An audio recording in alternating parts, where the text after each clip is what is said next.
This is Latter-day Presentations, where we discuss topics and issues of faith for Latter-day Saints.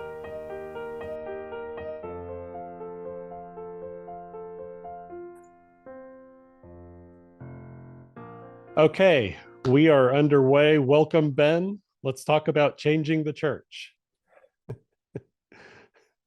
This is definitely a challenging issue, and it's one that comes up a lot in discussions online and in other places.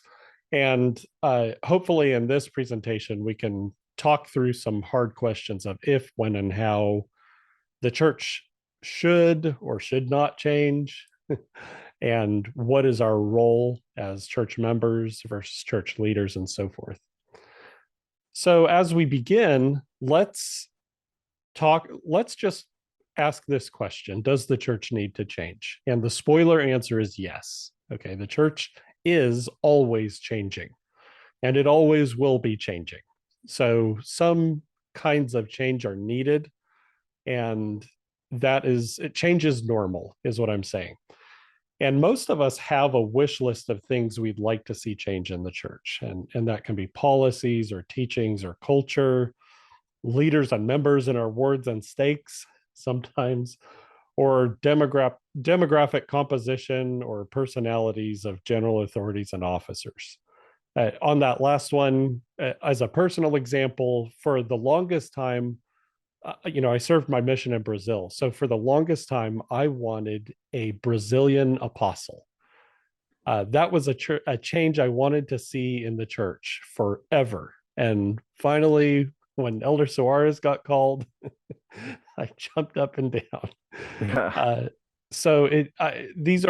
It's normal to have a wish list, and I hope nobody feels ashamed of having, a list of things that they'd like to see change in the church. Now, another question though is, where is our desire for change coming from? Okay. When we talk about our wish list of desired changes, is our desire coming from anger, or is it coming from a place of peace? And the reason that's important to ask is anger distorts our understanding. I often refer people to the work of Jennifer Lerner at Harvard University. She's a researcher on anger and its role in cognition and the ways that we think. And she has a lot of really interesting findings from her research about how anger warps our inability to really, consider issues in a thoughtful way. Is it coming from loathing, or is it coming from love? And Brene Brown says, just remember, we have to love the thing we want to change. So if somebody hates the church, obviously they're not going to have a very good perspective about what change could and should look like in the church. Is it coming from a place of craving or wholeness? Are we offering something, or are we needy for something? If I'm emotionally needy or needy in some other way, that's a different mental and emotional space than if I'm coming from a place of wholeness and saying, I'd like to see this or that change, not because I'm needy, but because I love the church, and I believe that we can thrive more as a people if we were to do this or that differently. Another question is it coming from ignorance or understanding? Have we really deeply investigated the issue we are considering? So there's the principle of Chesterton's fence, and G.K. Chesterton, he talked about this, how if you're walking along on a road and you see a fence, and you don't think that fence is where it should be, you don't just tear down the fence. You ask, why is it really there? And you do your homework and really try to find out why a person built a fence in that place where you don't think a fence should be. And that takes work, and a lot of times that takes a lot of patience. With some church teachings, for example, you might need to spend a lot of time really investigating the context for different teachings or policies before the lights go on and you say, okay, I get it. I get why we do this or why we don't do this. And then also, finally, am I coming from a place of delusion or reality? Am I simply unwilling to see the truth of an issue? that is sometimes the case with people who want the church to change. They're just unwilling to see reality. And I've been there in the past. So, I'm not, when I say this is true of some people, I'm speaking of myself. I've definitely been there in the past. What would an example of that one be? Because I'm going through all of these, and I'm fascinated because I have all the thoughts. But give me an example of delusion reality. Okay. If I were to say, let's see here. Um, Now, an example that I will bring up a little bit later in the presentation is the Family Proclamation. And for many years, the Family Proclamation, I experienced it with a lot of discomfort and distress. It bothered me for a lot of the reasons that it bothers a lot of people, and just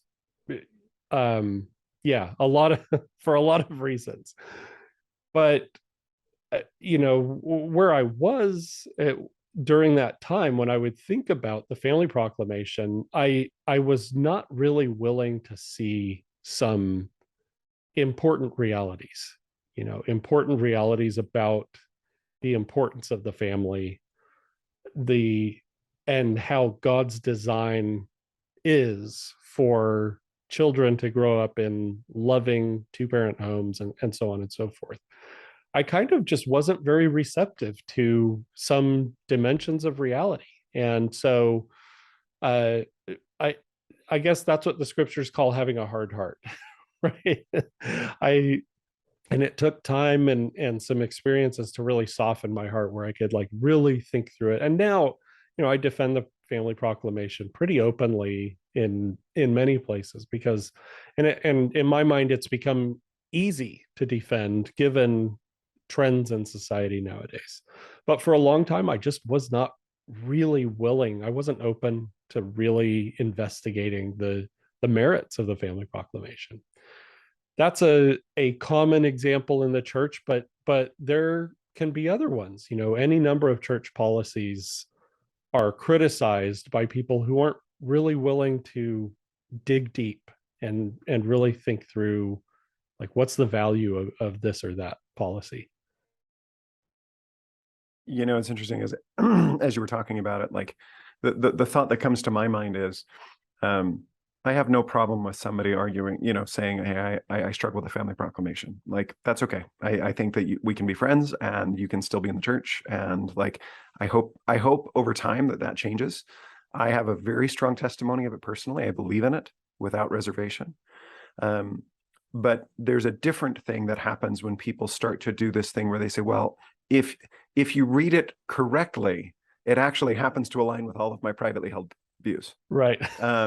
This is what I like to call, we believe in the Family Proclamation so far as it is translated correctly. Yeah. Right. Where, and I think that's where the delusion is. I have no problem with somebody saying, look, I struggle with some stuff.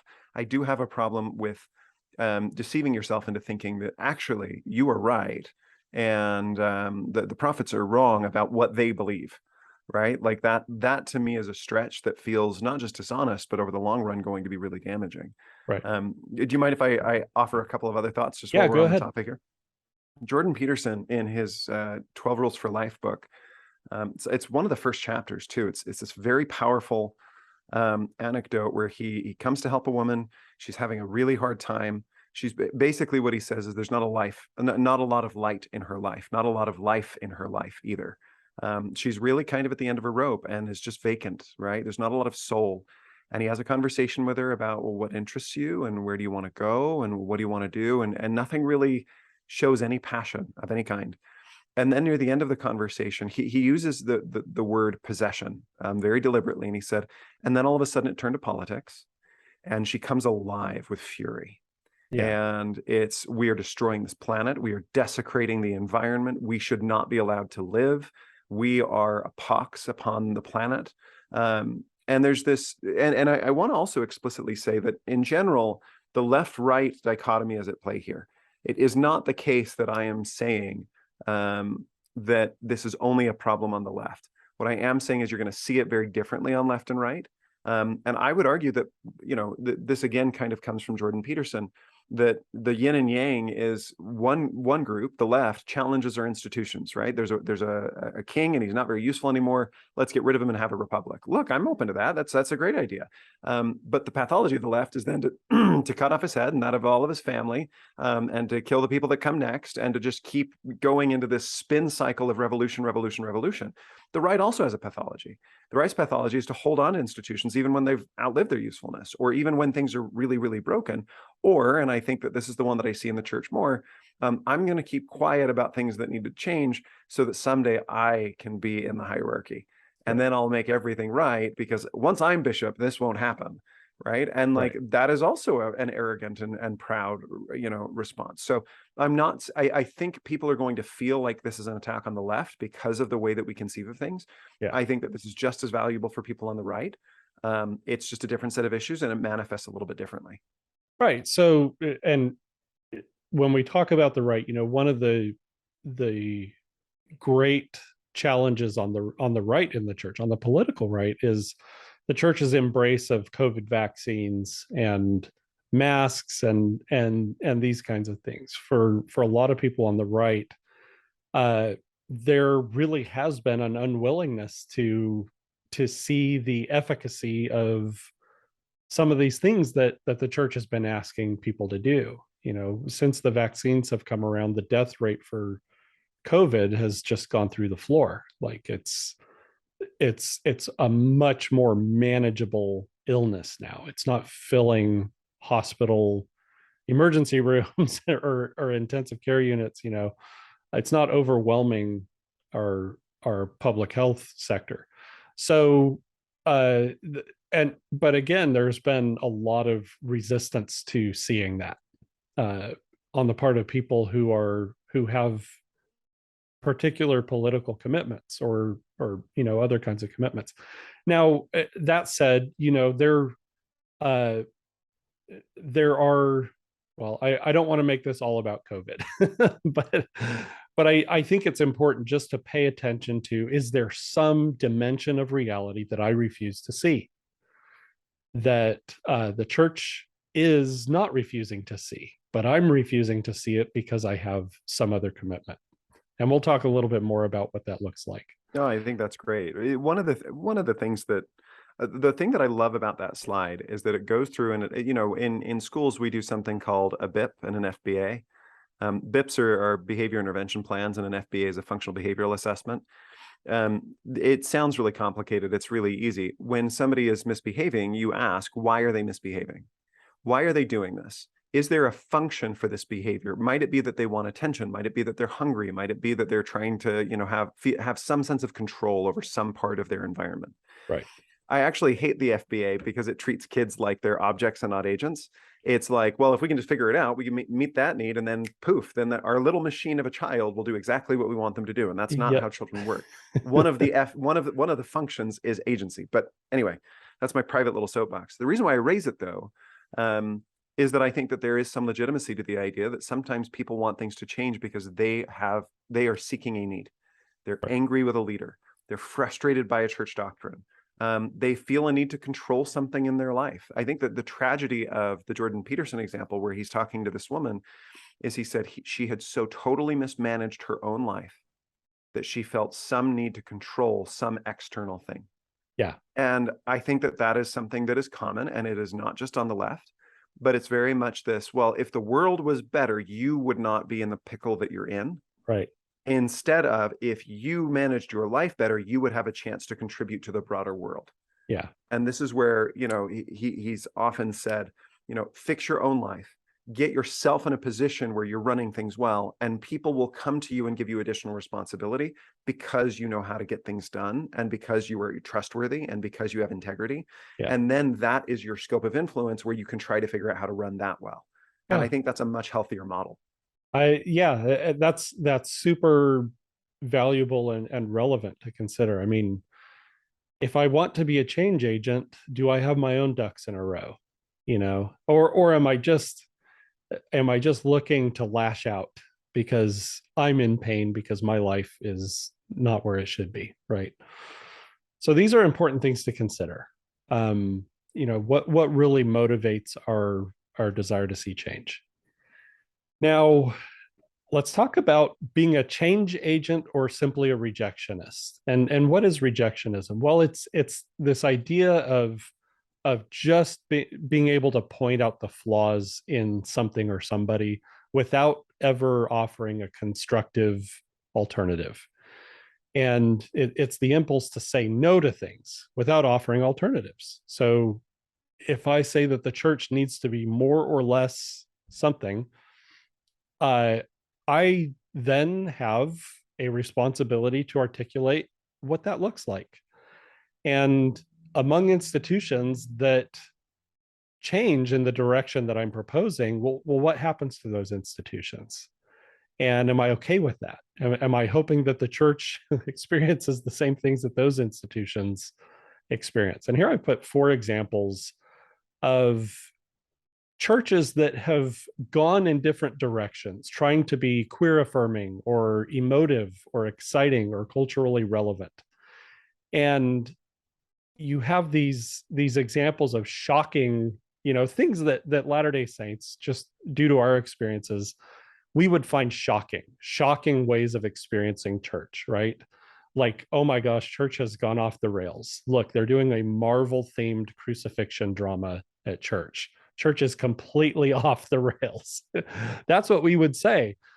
But at that church, there are, they didn't have any lines drawn institutionally saying this is not okay.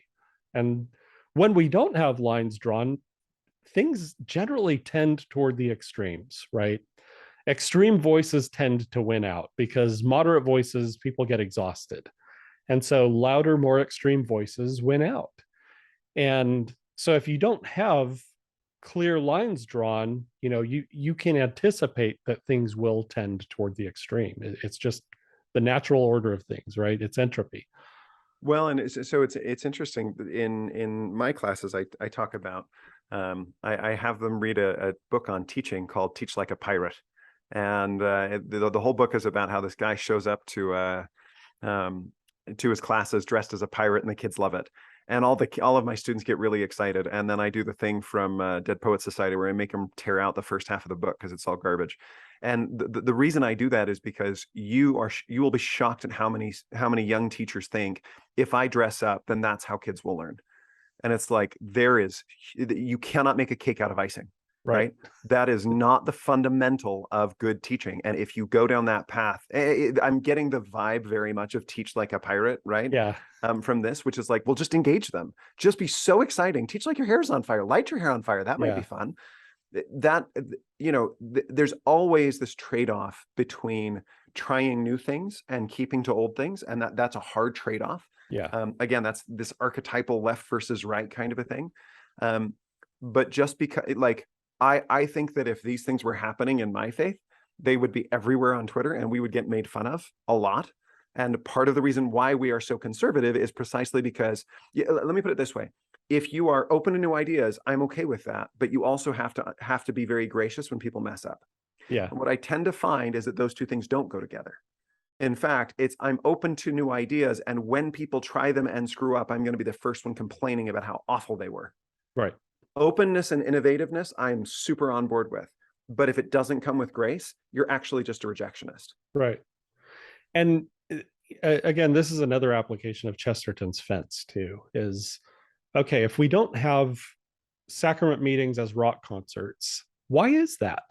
Why is that fence in place? Why is there guidance in place to ensure that sacrament meetings are reverent and they're not super sensational and loud and raucous and emotive and so forth? Why? There's value in really exploring the reasons for that. And it becomes apparent when you look at these institutions that are loud and raucous and sensational, and you look at how scandal ridden they are, in these congregations, and some of these things that go on. Boring actually starts to look really good. And when I say boring, I shouldn't say that. I should say reverent and calm and orderly. Well, and the evidence on those churches that are always trying new things is not that they're succeeding, Right, right? What I like to call low demand Jesus is not something that people want to buy. right. And there's always this incentive in the direction of let's lower our standards, let's be cooler, let's be more hip. Yeah, And honestly, it doesn't work, right? The churches that are doing that are not finding. I remember reading a paper on this, and I can't cite it for you, and I apologize. But basically, it investigated, okay, are the new line of churches that are really adjusting, gaining more membership? Are they the ones is it true that we just need to adjust and be less old-fashioned? And what they found is no. That those churches are actually struggling more, and it's the more traditional churches that have higher expectations that seem to be holding on to people. right. Yep. That is what is that's definitely what is bearing out. So again, this is an example where we would benefit from really exploring the reasons why things are the way they are in the church.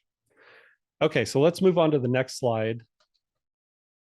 And as we talk about being a change agent, an agent just means somebody who acts. If I say, okay, I want to facilitate some kind of change in the church, all right, before I do that, I would benefit from taking some personal inventory and asking some questions. What is my level of conversion to the restored gospel?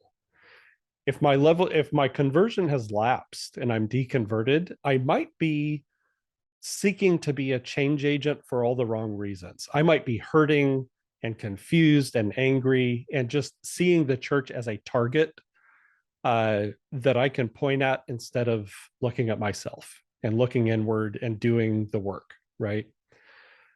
Am I receiving revelation regularly? Do I feel connected to God? Do I feel connected to the community of believers that I wish to change? And can I personally interact with people I need to influence? Or am I just lobbing grenades from the outside now, right? If that's the case, then I'm just going to be frustrated and alienated, and the people I'm interacting with are going to feel the same.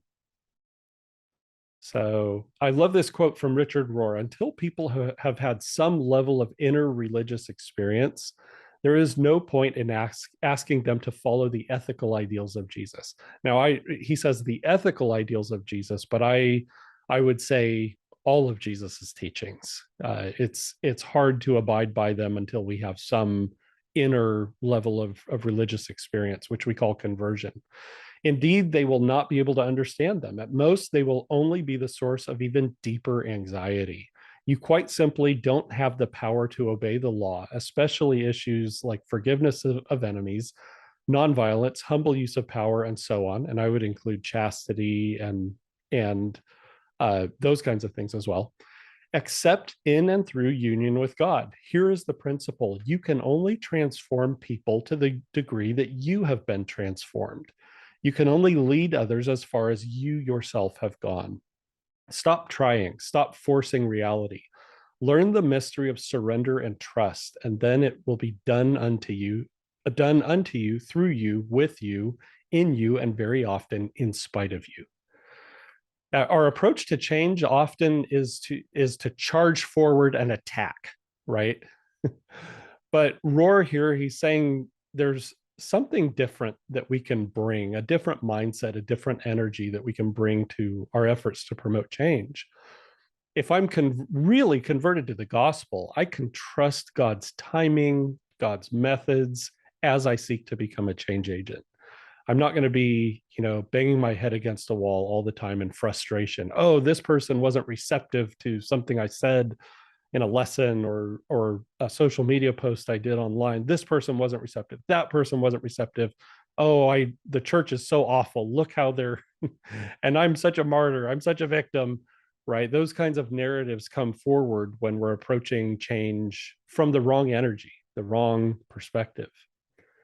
So, any thoughts on this one, Ben? Only about 100. I think I'm worried that I'm going to take one of your future slides, and I hate it when people do that to me. But wait, pause right here. With this presentation, I'm making the slides available for everybody to use however they please. There's no rules. So go ahead. I'm going to live dangerously. I think that this gets in my mind to the difference between a disciple and an activist. And this is something we were talking about in the last one. I'm going to use the example of Mother Gothel. Okay. So Mother Gothel loves her daughter. What's wrong with that? I think when you really get into what Mother Gothel was doing wrong, it's pretty easy to say, oh, well, Mother Gothel was too controlling. Yeah, I don't think that's actually the fundamental problem. She definitely got the parenting wrong. But let's say that she gave her child a lot more choice. There's still something wrong with Mother Gothel.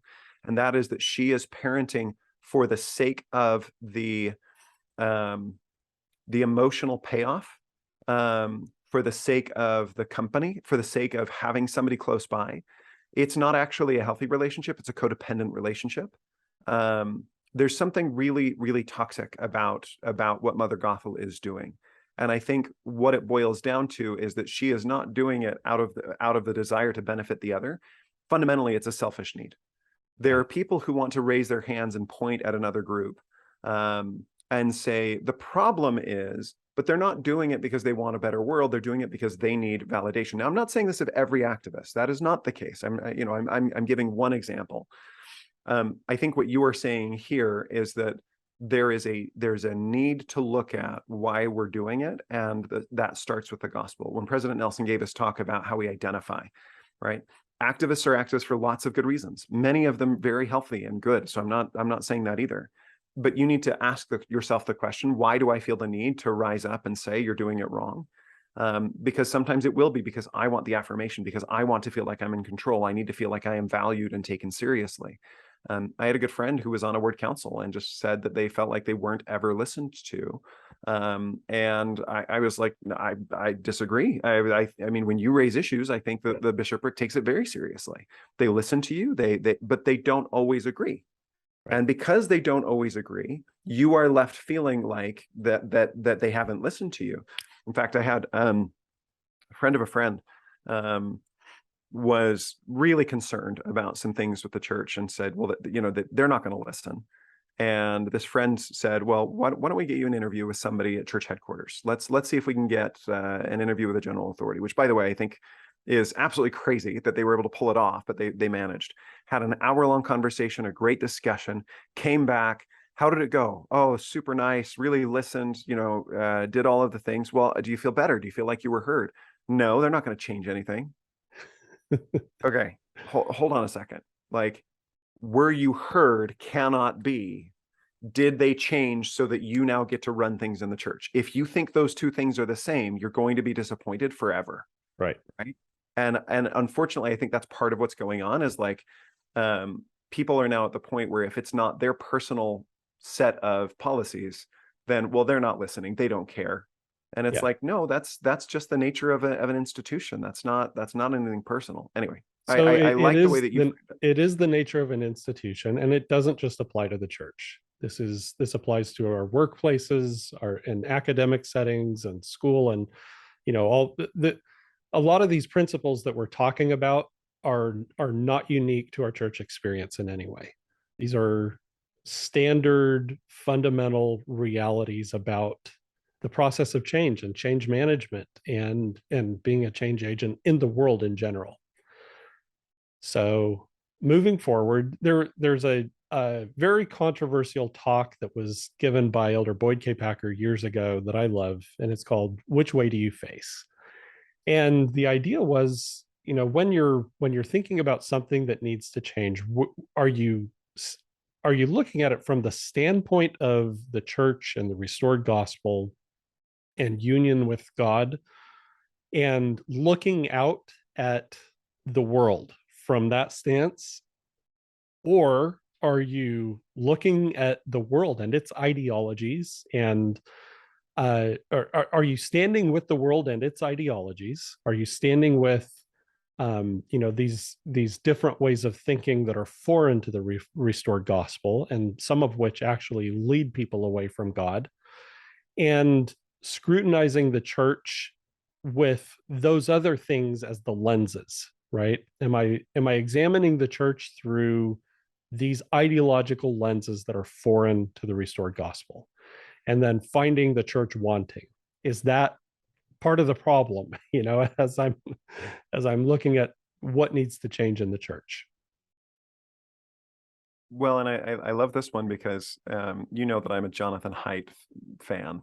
Me One that I too. think, well, two things. First, your little word bubble there was well done because they're all hot topics, but they're also things on various sides of various issues. Yeah, And so I appreciate that it's as I'm looking at them, I'm going, yeah, I can see all of those actually. right. Um, Jonathan Haidt teaches something really interesting. It's this moral foundations theory, and there's 5 that they've identified.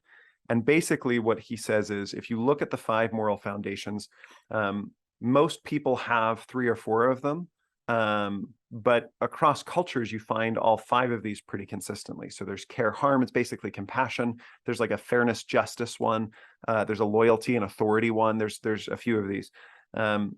People on the right tend to care a little bit less about compassion and care a little bit more about loyalty. And people on the left care more about compassion and a little bit less about loyalty. Now, in the extreme, what I am seeing right now is that any suggestion of institutional loyalty, if you are far enough on the left, people will look at you and say, you're just a fascist. And any description of compassion or care or kindness on the right is mocked as, first of all, you could be girly. That's one of the grosser ways that it's put. But you're weak, or you're not strong enough. You need to be right, and both of these, and it's very, very tribal.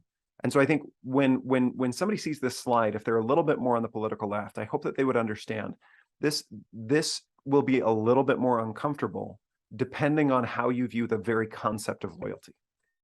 And I'm going to argue that the church teaches what I think is the healthiest sense of loyalty of which I am aware, right? Which is, and people will fight me on that, and they'll say, no, it's basic, it's religious fascism, and it's too much.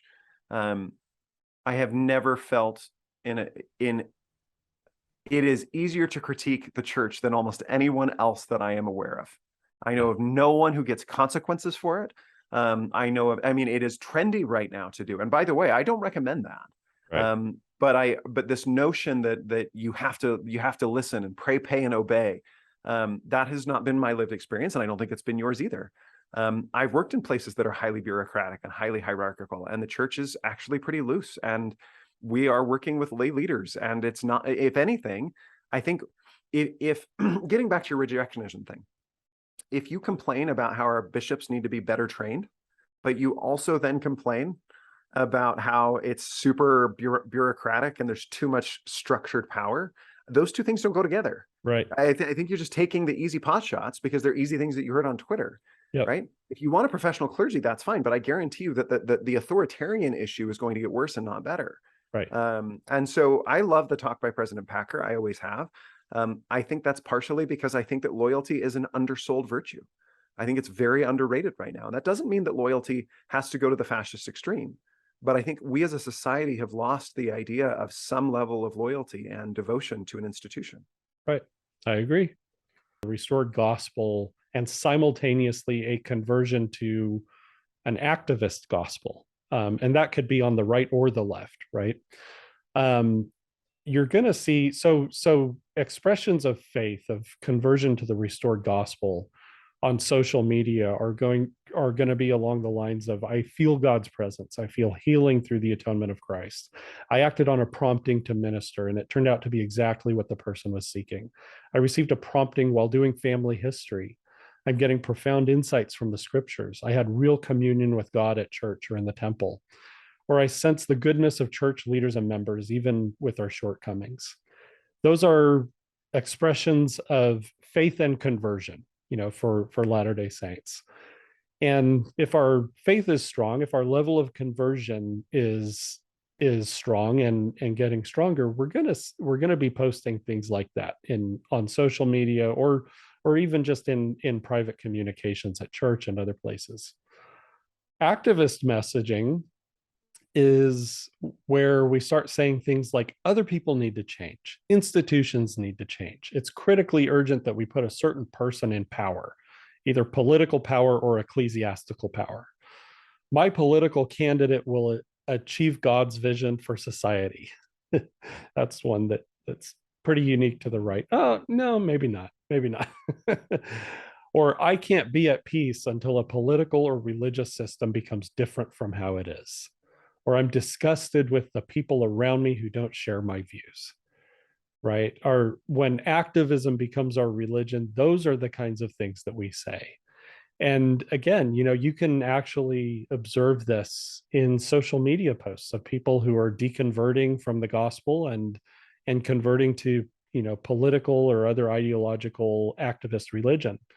There's a trend in the types of posts that we do when we're experiencing that process. Well, I love this slide, in part because I think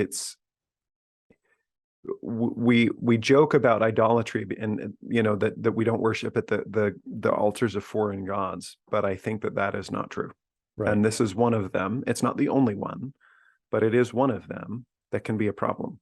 Now, Yep. again, to emphasize, if you've been an activist, that's awesome. Like there are absolutely healthy, good, gospel-oriented ways to do that. I consider myself an activist on school choice and immigration and a lot of other stuff. That's okay. Yep. But there is a dark side to that, and you need to be aware of what that can look like. Yeah.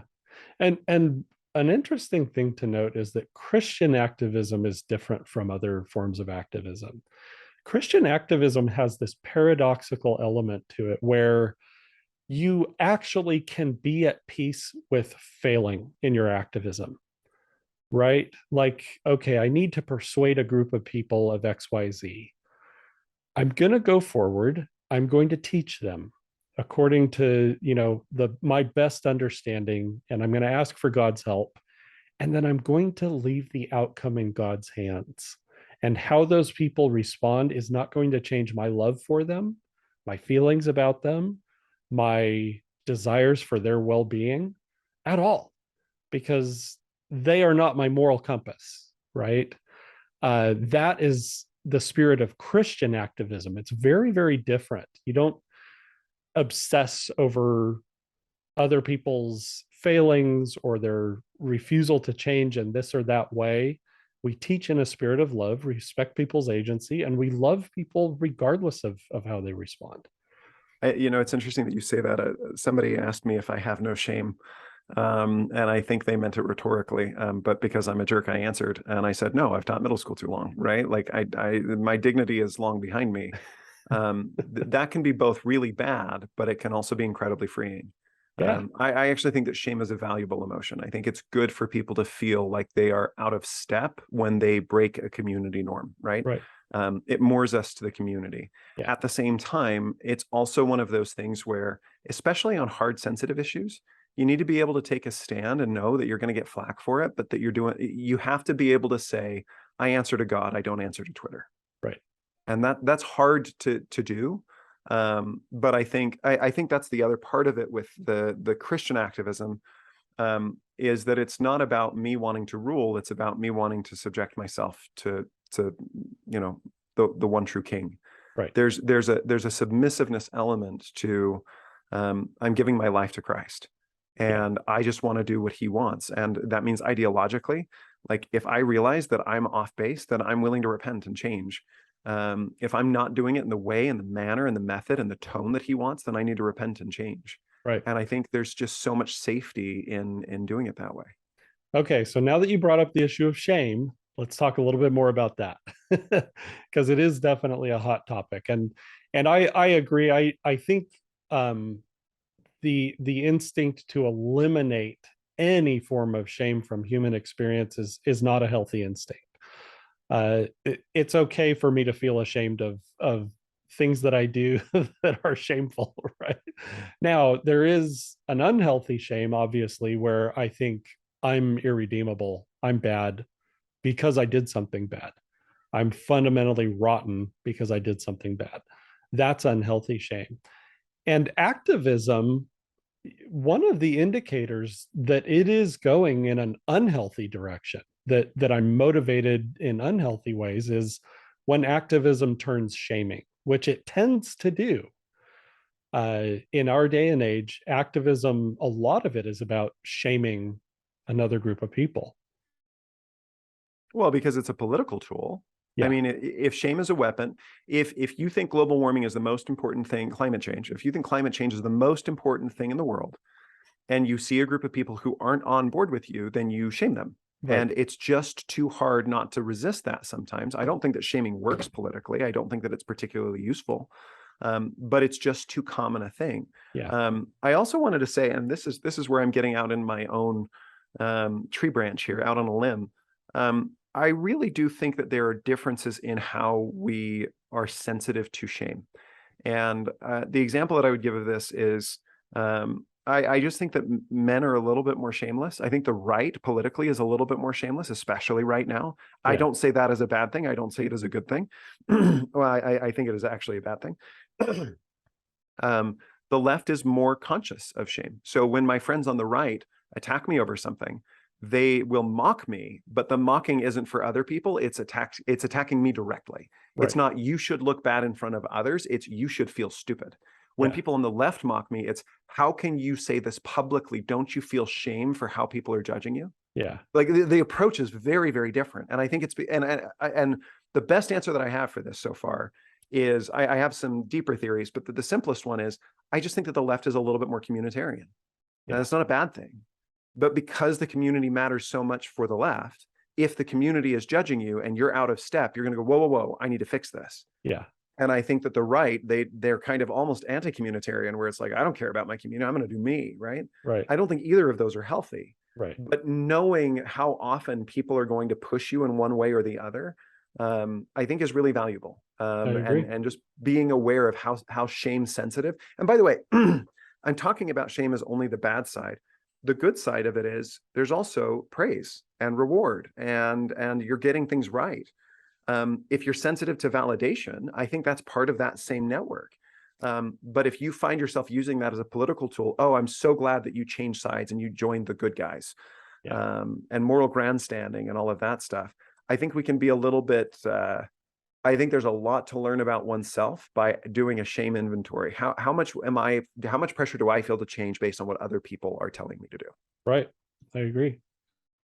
Now, here is a video from Elder Eyring that I like to play, and I'm going to put this forward because we, those of us who have a wish list of things to change, again, as part of our inventory, we should ask, are my ideas coming from God or just from my own perceptions? And am I able to distinguish between the voice of God and just my own white hot emotions, my instincts, my gut reactions to things? Do I have a good system and track record for discernment?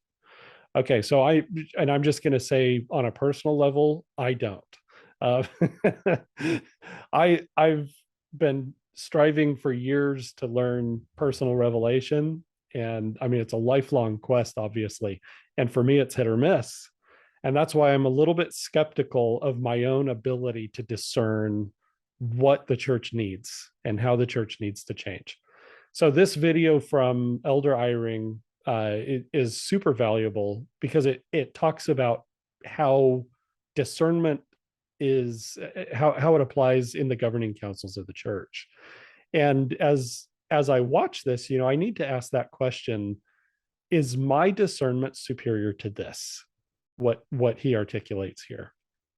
When I first came as the president of Ricks College, I attended my first meeting that I'd ever been in, watching the general authorities of the church, the first presidency and others, running a meeting. I had been studying for the 10 years I was a professor at Stanford how you make decisions in meetings, in groups. So I got a chance. Here's my chance to see the way the Lord's servants do it, of which I now am one. But my first, I looked at it with my Harvard, Stanford eyes, and I thought, this is the strangest conversation I mean, here are the prophets of God, and they're disagreeing in an openness that I had never seen in business. In business, you're careful when you're with the bosses, Here they were just, and I watched this process of them disagreeing, and I thought, good heavens. I thought revelation would come to them all, and they'd all see things the same way in some sort of, and it was more open than anything I had ever seen in all the groups I'd ever studied in business. I was just dumbfounded. But then after a while, The conversation cycled around, and they began to agree. And I saw the most incredible thing, that here are these very strong, very bright people, all with different opinions. Suddenly the opinions began to just line up, and I thought, I've seen a miracle. I've seen unity come out of this wonderful, open kind of exchange that I'd never seen in all my studies of government or business or anywhere else. And so I thought, oh, what a miracle. And then it was President Harold B. Lee was chairing the meeting. I think anyway, it was a Board of Education meeting. And I thought, now he's going to announce the decision because I've seen this miracle. And he said, wait a minute. I think we'll bring this matter up again some other time. I sense there is someone in the room who is not yet settled. And they went on to the next item, and I thought, that is strange. And then I watched somebody, one of the brethren, I think one of the 12, walk past President Lee and say, thank you. There's something I didn't have a chance to say. So I want you to know, the main thing you do about Harvard and Stanford, and I hope this doesn't offend my wonderful friends, forget it. We're in another kind of thing here. This is what it claims to be. This is the true church of Jesus Christ. Revelation is real, even in what you call the business kinds of settings. And a great man whom I love and will always love, President Harold B. Lee, taught me a great lesson that says, no, we can be open, we can be direct, we can talk about differences in a way that you can't anywhere else, because we're all just looking for the truth. We're not trying to win. We're not trying to make our argument dominate. We just want to find what's right. And then a man sensitive enough to sense, without anybody saying anything, that somebody in the room was not settled. And again, there's a kind of process of openness and yet coming together and having confidence that you know what the Lord wants, not what we want. That is, I loved Harvard, I loved Stanford, had a great time there. My wife is here. We spent the first 10 years of our married life. I was a professor at Stanford, thought I'd stay there forever, and had tenure, and how happy we were. And then went to Rexburg, Idaho from there, and then came down here and found out that there was a kind of making decisions and working together in groups that I have never seen anywhere else in the world. And then here's another video, and this is also Elder Eyring, and this is from a conference talk he gave where he talks about his experience of receiving revelation in a specific instance. And notice how in that process, he's able to put aside his own desires, his own views of what should happen, right? And the question becomes, am I willing to do the same? Am I just as open in my thinking to the idea that God may know better than I, that there may be some things that I don't see? Once, for instance, I prayed through the night to know what it was I was to choose to do in the morning. I knew that no other choice could have had a greater effect on the lives of others and on my own. I knew what choice looked most comfortable to me. I knew what outcome I wanted, but I could not see the future. I could not see which choice would lead to which outcome. So the risk of being wrong seemed too great to me. I prayed, but for hours there seemed to be no answer. Just before dawn, a feeling came over me. More than at any time since I had been a child, I felt like one. My heart and my mind seemed to grow very quiet. There was a peace in that inner stillness.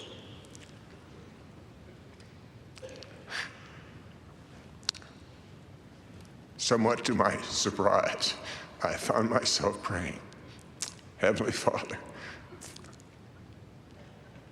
it doesn't matter what I want. I don't care anymore what I want. I only want thy will be done. That is all that I want. Please tell me what to do. In that moment, I felt as quiet inside as I had ever felt. And the message came, and I was sure who it was from. It was clear what I was to do.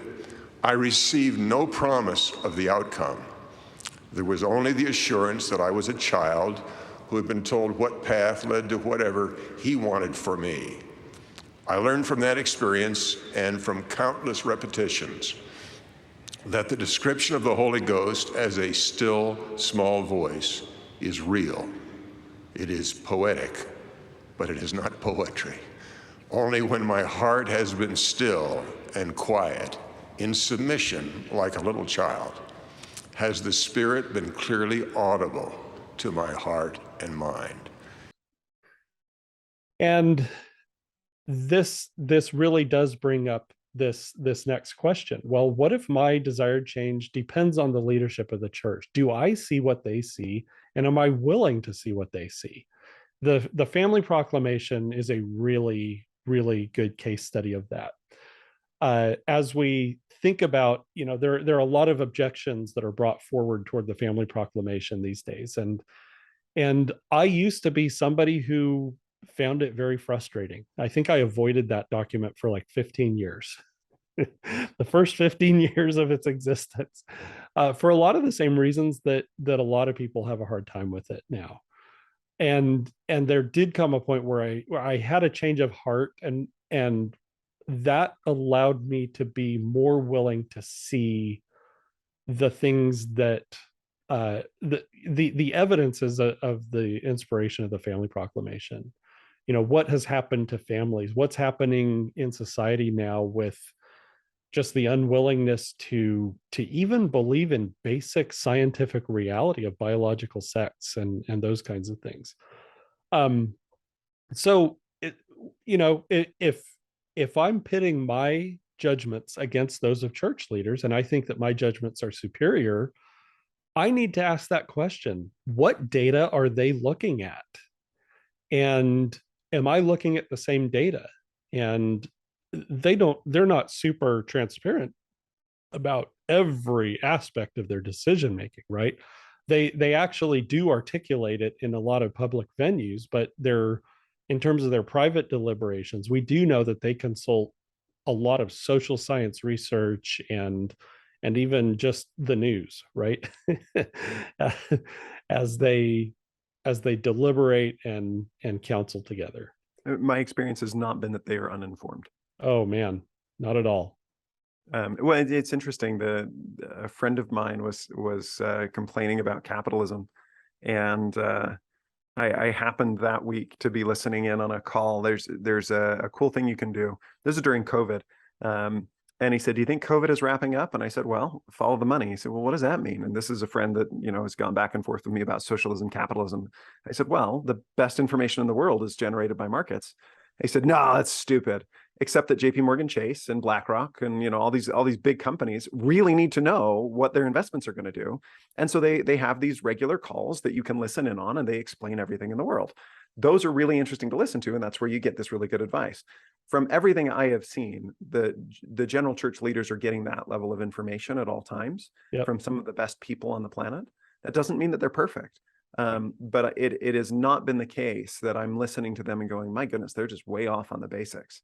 Typically, they know a lot more than we give them credit for. And I appreciate that. I think that's a good thing. Yeah. And if there is a mismatch between the information I am willing to consider and the information they are willing to consider, then obviously we're just going to be butting heads and clashing over whatever issue.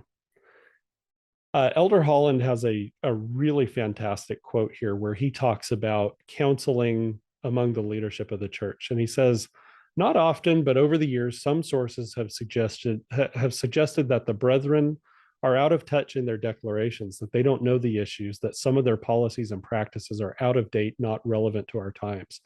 As the least of those who have been sustained by you to witness the guidance of this church firsthand."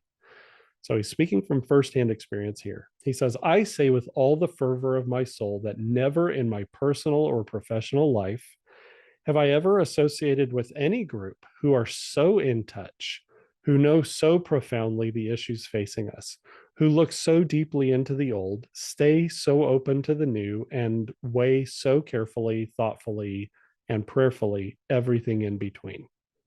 And he says, I testify that the grasp this body of men and women have of moral and societal issues exceeds that of any think tank or brain trust of comparable endeavor, of which I know anywhere on the earth.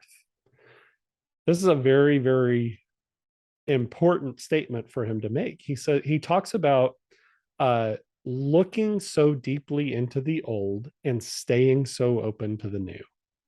There are a lot of people who want newness. They want the church to change. They want to see new things happen. They want to see things be revised, changed, updated, new things added. But they're not willing to actually look into the merits of what already exists.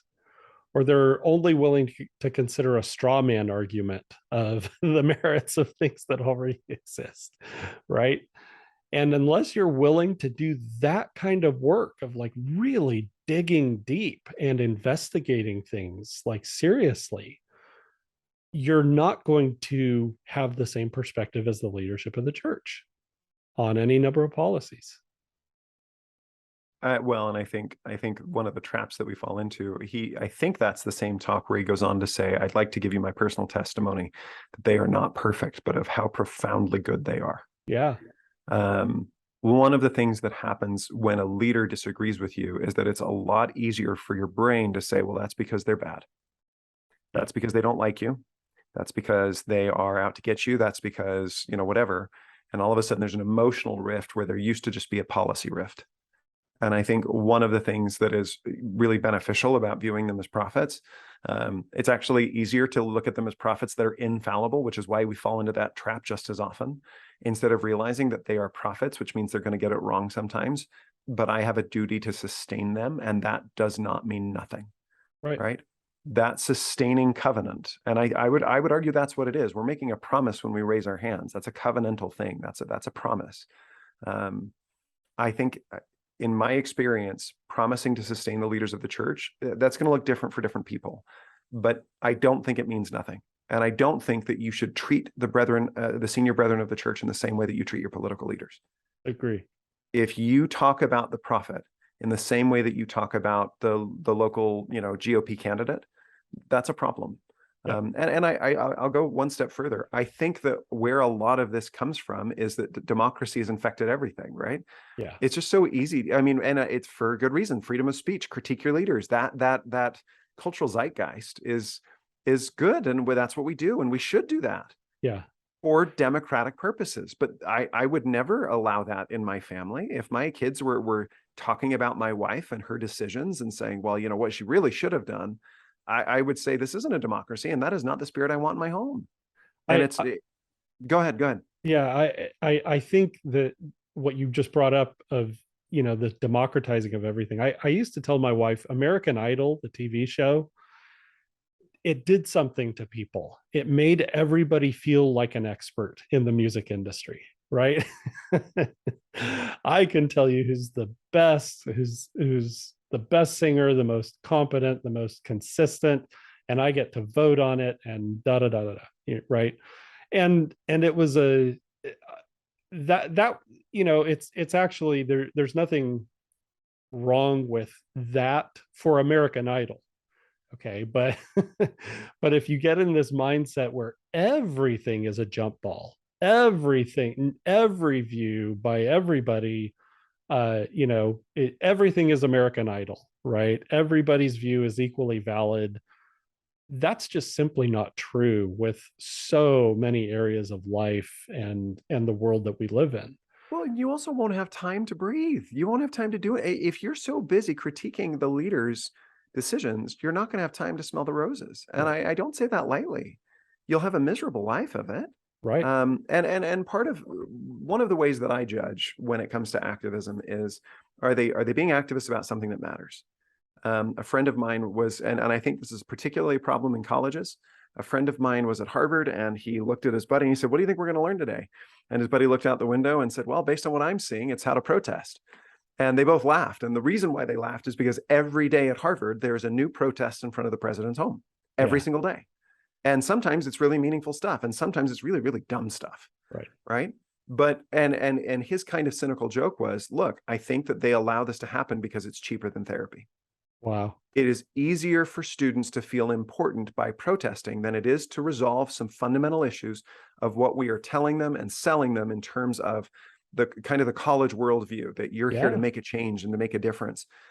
Instead of saying, actually, no, you're not. You're here to learn, and Right. you're here to learn how wrong you are about things, and you're here to learn that you are not useful to the world until you have skills and to gain those skills. And it's harder to have that conversation than to encourage people to just go out and do whatever. The example I like to use on this is I have a number of friends who are very bothered by the cultural tradition that we have of wearing white shirts in church, Yeah. right? That it has to be a white shirt, and they'll get really mad and say, well, blue shirts, is there anything wrong with a blue shirt?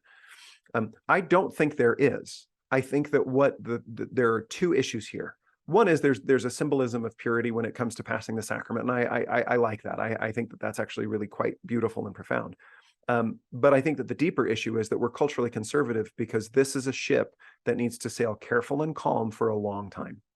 And that means that just making things a little bit more uniform, and that really bothers people who aren't that kind of person. They want to be different. They want to try different things, and we're a little bit more conformist. Yeah. But when you want a ship that's going to travel for a long time, reducing the number of other variables can actually, I believe, keep it safe.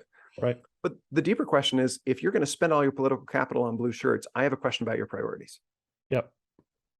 If you're going to, and I would say this about middle schoolers all the time, you're frustrated that we have a dress code. Okay. I want you to pick the number one most important thing we could change at this school. Make a list of 10. Tell me what the top 3 are, and let's decide whether the dress code is on there. And if it is, you've got a problem. You have no idea how little importance I attach to that, and for good reason, right? I just don't think it's very useful. We have a dress code. It's not something I can control. It's not set up by me. So we can talk about it, but the bigger issue is we've got students who aren't learning in the way that they need to. We've got parents who aren't plugged in. We've got teachers who I think need to be better. If that's in your top 10, I need to have a conversation with you, because I think what's really going on is it just bugs you. Yeah. You don't like being told what to do. Right. It Sorry, might be a that's a rant maturity that I've issue. been saving up since I was an assistant principal. You can tell that that's one that I've been waiting to let go of. Well, but there's value in being able to say, okay, this is a me issue. All right. here's what I'm saying is a problem, but maybe the real problem is I have social issues, or I have maturity issues, I have authority issues. It might be a me problem. So there's value in just being super honest about that, because I've learned from hard experience that it really often is a me issue. So being an agent of change, listen to the difference in language between a reactive approach to change versus a mindful approach to change. So a reactive approach says, I blame church leaders and members, past and present. A mindful approach says, I love church leaders and members, past and present. How God feels about people is the very most important question to me. In other words, this person causes me frustration, or they said or did something I don't like. I can stew in that frustration, all day. Or I can say, how does God feel about that person? Because that's how I want to feel about that person. And that's what we call conversion, the bringing of our thoughts and feelings in line with God's. Okay, so a reactive approach is, I am angry about how bad other people are in the church. A mindful approach says, I grieve other people's sins and shortcomings like I grieve my own. Having been transformed by grace, I'm eager to extend grace to others. A reactive approach says, I consider current church leadership to be ignorant and or incompetent. A mindful approach says, even though I see areas where I would like to see us improve as a people, I love the men and women who lead the church, and I see them as doing their best despite their shortcomings. A reactive approach says, I know what needs to be done to fix the church. A mindful approach says, I have ideas of ways we can improve, but I also appreciate that my perspective may be limited in any number of ways. I'm open to learning. I need to listen. A reactive approach says, Jesus thinks like me. That's a common one. Jesus agrees with me. A mindful approach says, I seek to know what God would like me to do in my spheres of influence. I have no desire to go beyond what the Spirit indicates to me as appropriate. I'm very cautious about claiming divine approval for any particular course of action. So a bright red flag in terms of people trying to change the church is when they just promiscuously claim Jesus's approval for whatever they're arguing for. Jesus wants this, Jesus wants that. I'm here to make it happen for him, right? There's a real danger there that you have not worshipped Jesus. You have worshipped at the mirror and attributed it to Jesus. And that's probably the most common form of idolatry, and one of the most dangerous. I agree. A reactive approach says, I need to use social media to get people the truth, and then the church will be what it needs to be. A mindful approach says, I understand that my ability to be an influence for good depends on my social capital among the people with whom I interact. I am committed to patiently nurturing good relationships, even among people who do not share my views. So let's pause here. This concept of social capital is so important. And the idea is, I have the ability to influence people if I have served alongside them, if I have ministered to them, if I have suffered with them and mourned with them and taken care of them and expended time and resources and energy among them in for their well-being. When we do those kinds of things, we earn social capital with each other. There are members of my ward and stake who can ask things of me that are really extraordinary, and I will not hesitate at all to help them out, do whatever they ask of me, because they have earned, they have so much social capital with me because of how they've behaved toward me in the past and things we've done together. They can influence me, right? Whereas some random person on the internet, if that person comes along and says, oh, Dan, you're failing in this or that regard, you need to change this or that about your perspective. No, you're a random person on the internet. You don't have social capital to influence me. And so a lot of people charge into efforts to change the church without any social capital. They think that just by, being a member, all of a sudden they have standing, right, to demand this or that of church members or leaders. So social capital is an incredibly important concept. It's one that it's something that a lot of people assume they have, like I said, because of their membership in the church, but that doesn't give you social capital. Yeah, the social capital, the shame. Anyway, I was going to go and repeat all of the things that I've already said about like, you can't do it for that reason. You can't. Right. So another reactive statement is, if people reject what I'm saying, that means they're dishonest, biased, or flawed in other ways. Whereas a mindful approach says, I take seriously Nyland McBain's counsel to never lead more than 3 steps beyond the people I'm trying to influence. If people reject things I say or criticize things I do, that doesn't mean either of us are good or bad. Rather, it's an opportunity to reflect upon what I might be able to learn from the experience and how I might improve as a disciple. So Nyland McBain, she said a while back, never lead more than 3 steps beyond the people you're trying to influence. If you're so far ahead of them in terms of what you are insisting needs to happen, what you're insisting they need to do, then they're not going to be responsive, right? If you're light years ahead of them. So the closer you can be to their level and the more patiently you can lead them in terms of steps of things that need to be done, the more effective you're going to be as a change agent. If you don't pay attention to those things, you'll probably be like a toddler, just stomping your feet and yelling about how horrible everybody else is. And the fundamental attribution error is, this is, in my mind, the core of civility is assuming the best about another person. Yeah. It's assuming that they're a good person, that they're trying their best. They may not have all the facts that you do. They may not have the same perspective, but they're trying. Right. And there are times when that's not true. There are dishonest people out there, but it's the right default. It's the right way to think, to assume that they are doing the right thing. If you fall into they're bad or they're evil or they're stupid, that's not Christ-like, and it's a dangerous, dangerous way to think. Yep. And then finally, a reactive statement is, I can't be happy in the church unless these changes happen. Whereas a mindful statement is, it's not about me. So this is where we sometimes talk about internal versus external locus of control. And where does my happiness lie? Does it lie in things being different in the world, in some area of the world or institutions I belong to?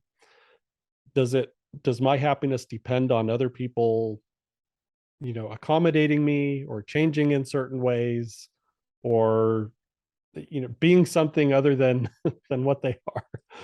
If that's the case, the more of those kinds of conditions that I impose on my happiness, the less happy I'm going to be. I'm just going to be a miserable human being. And I'm not going to be able to change the church, because everybody will say, oh my gosh, I don't want what he has. Look how miserable he is.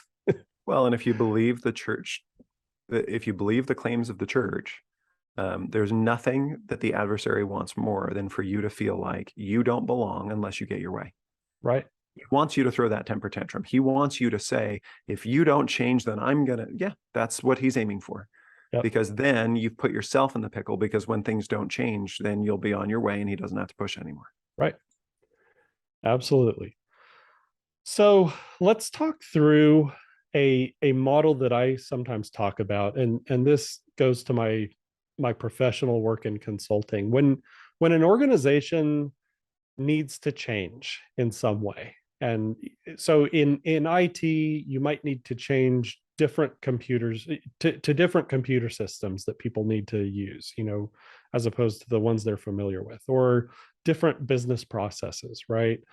When you go to an organization, you can march in the door and say, okay, everybody change now.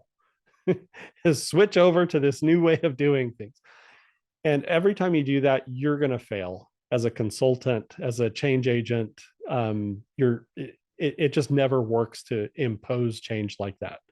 A lot of people think that just by yelling from the rooftops loudly, hey, there's a better thing, that everybody's going to kind of come around to their point of view.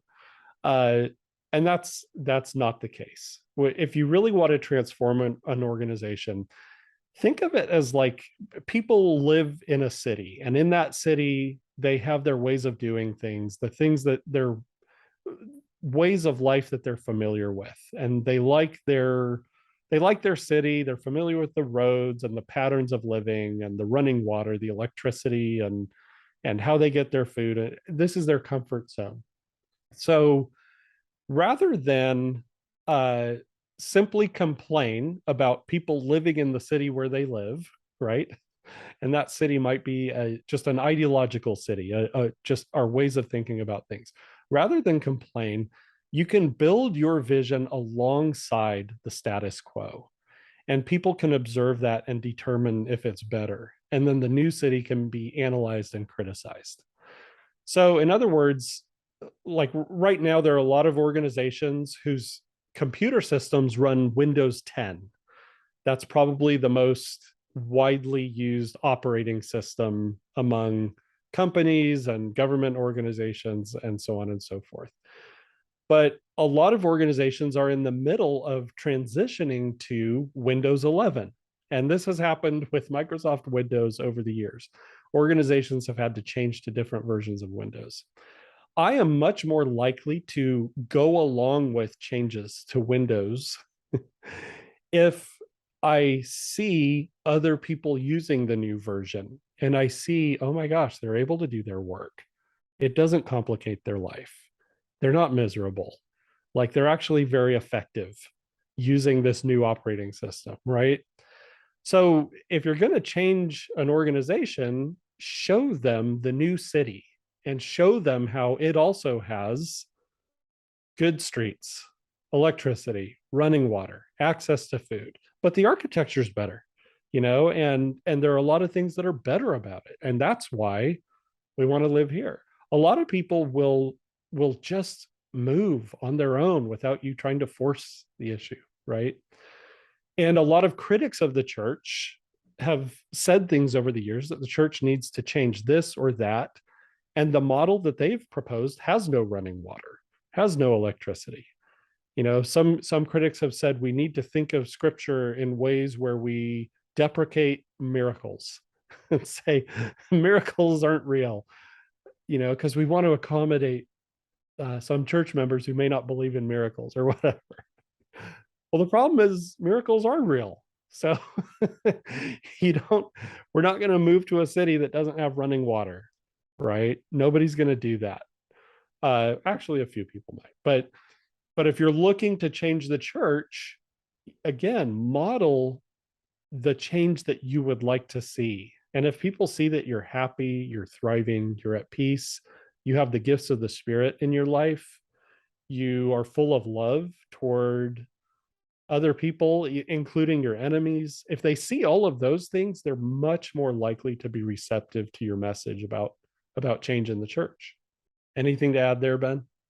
No, I actually just completely agree and don't have a whole lot to add on this one. Very good. Okay, well, that is our final slide for this presentation. Ben, thanks for the discussion as usual. Any final thoughts? Well, I was going to say, now that I know that it's the end, I'll feel less guilty about jumping in because I write down thoughts as you're talking. Go for it. Final thoughts. There was a guy that I evaluated when I was an administrator, and he said, "Well, I think that the evaluation system is crap." I said, "Okay, well, which part of it do you not like?" And he goes, "Well, the test scores component is stupid. You can't judge me based on whether students perform." And I said, "Well, it's not what the evidence says, but okay, you don't like that part. That's fine. How about the part where I come in and observe you?" And he scoffed. He said, "Yeah, like everybody knows that that's just a measure of whether you like me or not." I said, "Oh, okay. What about student surveys?" Student surveys, like they can judge whether I'm a good teacher.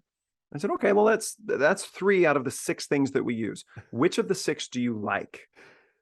And he said, "Well, they're all crap." And I said, "Great. You don't actually oppose our evaluation and accountability system. You oppose evaluation and accountability. Yeah. If you can create a better system, I'm here to hear you.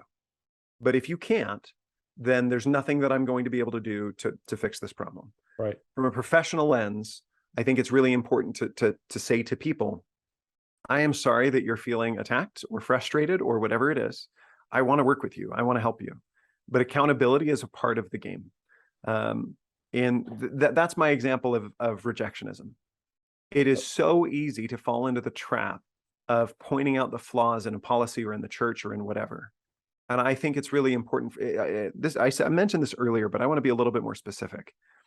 I felt a long while ago that I needed to be very serious about my commitment to never speak evil of the Lord's church or his servants. And there have been times when I've really wanted to. I cannot express just how grateful I am that I made the decision to swear off of any criticism of church leaders. I think it is a protection.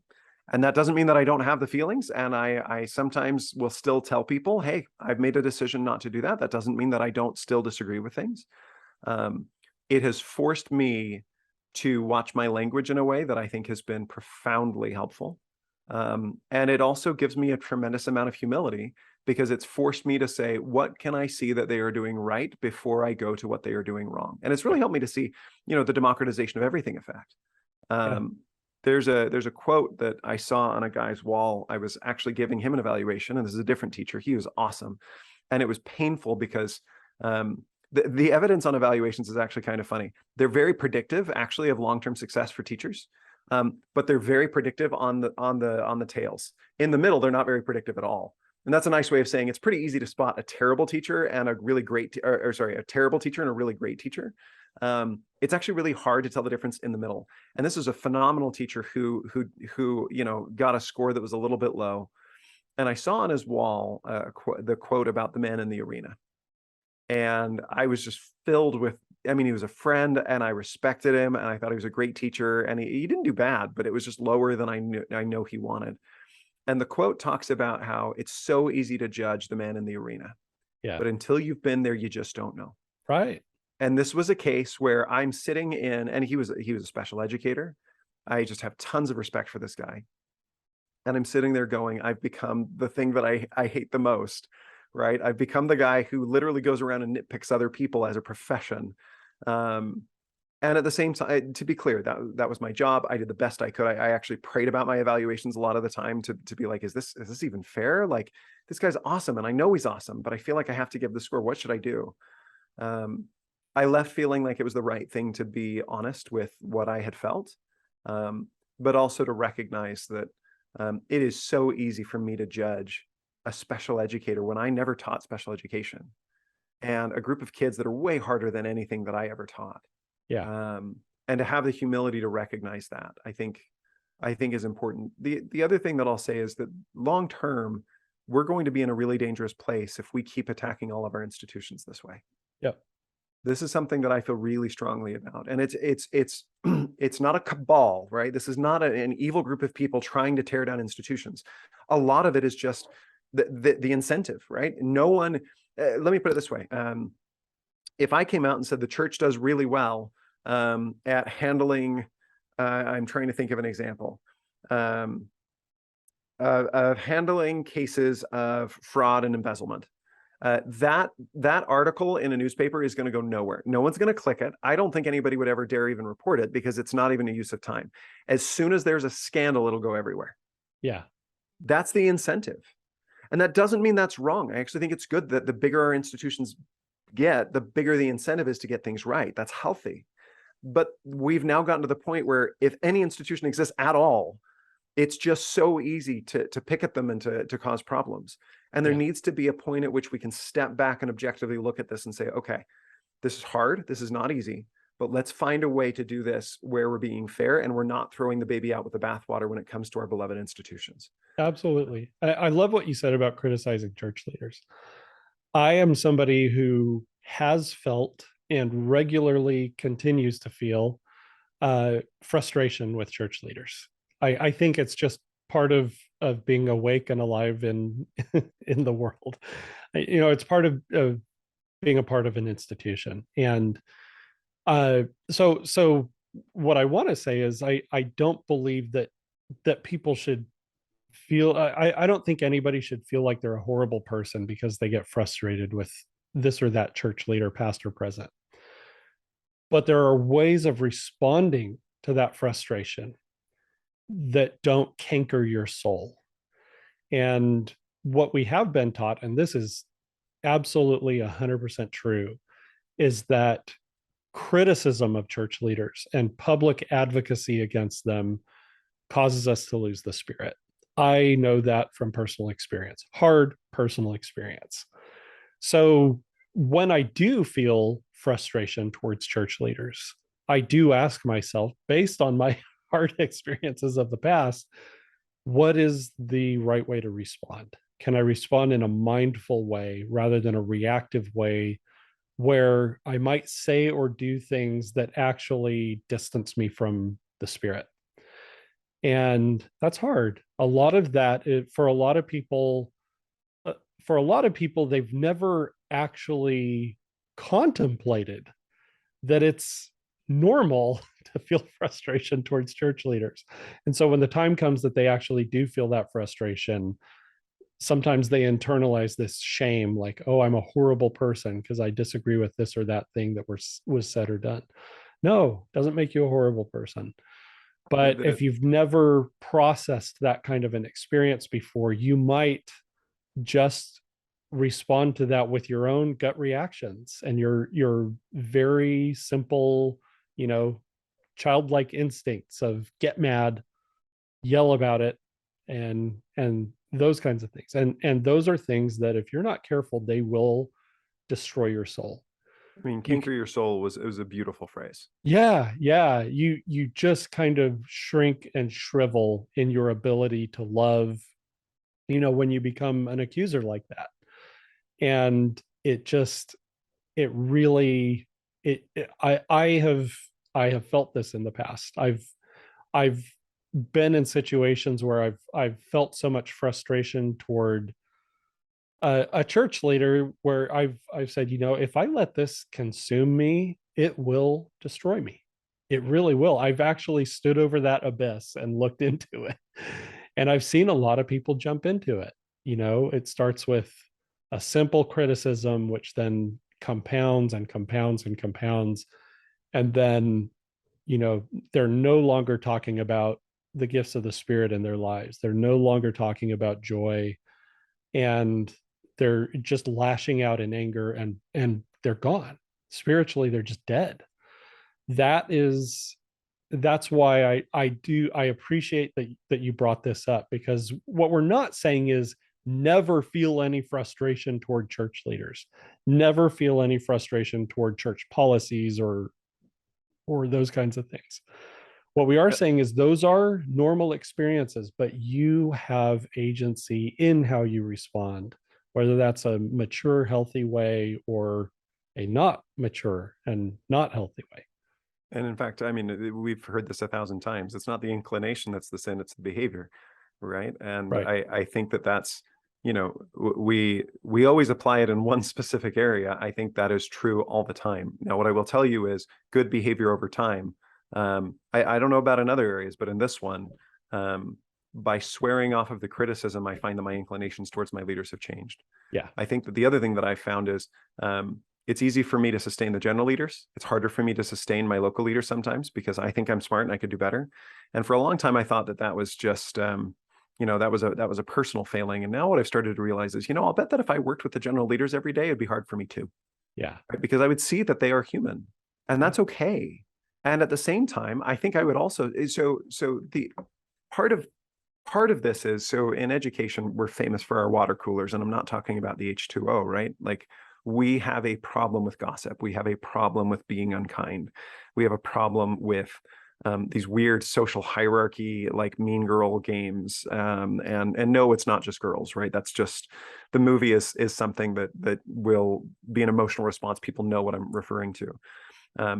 I have to teach my students to draw their own set of lines, where they have to sit down and say, if somebody is speaking ill of a student behind their back, I will not participate, but I won't correct because that would be socially awkward. Cool, I'm good with that. Some people will say, actually, I will correct.